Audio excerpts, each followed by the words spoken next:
রাসেল ও হাসান দুই বন্ধু, কিন্তু তাদের জীবনের লক্ষ্য ছিল সম্পূর্ণ বিপরীত।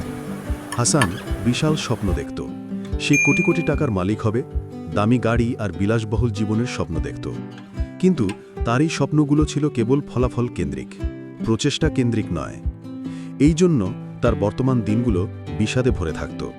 সে তার সাধারণ জীবনকে ঘৃণা করত, তার ভেতরের অসন্তোষ তার আচরণে ফুটে উঠত। সে বদমেজাজি হয়ে উঠত, লোকজনের সাথে খারাপ ব্যবহার করত। তার বিরাট স্বপ্ন তাকে বর্তমানের আনন্দ উপভোগ করতে দেয়নি।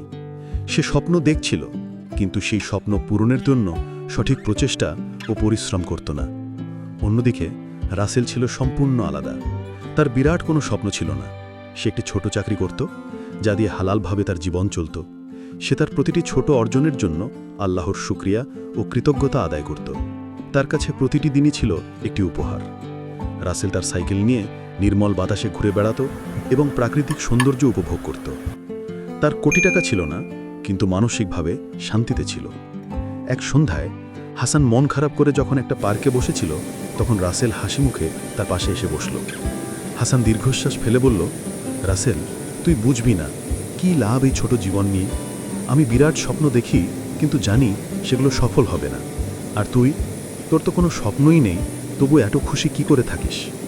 রাসেল হাসল এবং বলল, দোস্ত, তুই ভুল বললি। আমার স্বপ্ন আছে, কিন্তু আমার স্বপ্নের সংজ্ঞাটা ভিন্ন। আর তোর স্বপ্নগুলো তোকে শক্তি না দিয়ে বরং তোকে বন্দি করে রেখেছে। রাসেল তার কাঁধে হাত রেখে বলল, বিরাট স্বপ্ন বিশাল প্রচেষ্টা করতে শেখায়।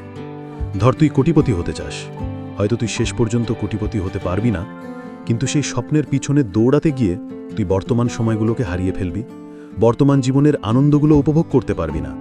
আর আমার বড় কোনো স্বপ্ন নেই। প্রতিদিন কৃতজ্ঞ থাকা, হালাল উপার্জন করা, মানুষকে সাহায্য করা এবং আমার সীমিত সম্পদ দিয়েও সেরা জীবনযাপন করা। আমার স্বপ্ন ছোট মনে হলেও এটি সফল হয় প্রতিদিন, আর এই প্রতিদিনের সফলতাই আমার শান্তি। বিরাট স্বপ্ন দেখে কী লাভ?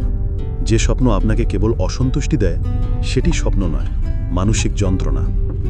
আপনার লক্ষ্য হোক চেষ্টা করা, ফলাফল নয়। আপনার বর্তমানকে সম্মান করতে শিখুন। রাসেল ছোট চাকরি করেও সুখী ছিল, কারণ সে যা আছে তার জন্য খুশি ছিল। বিরাট স্বপ্ন দেখে কী লাভ?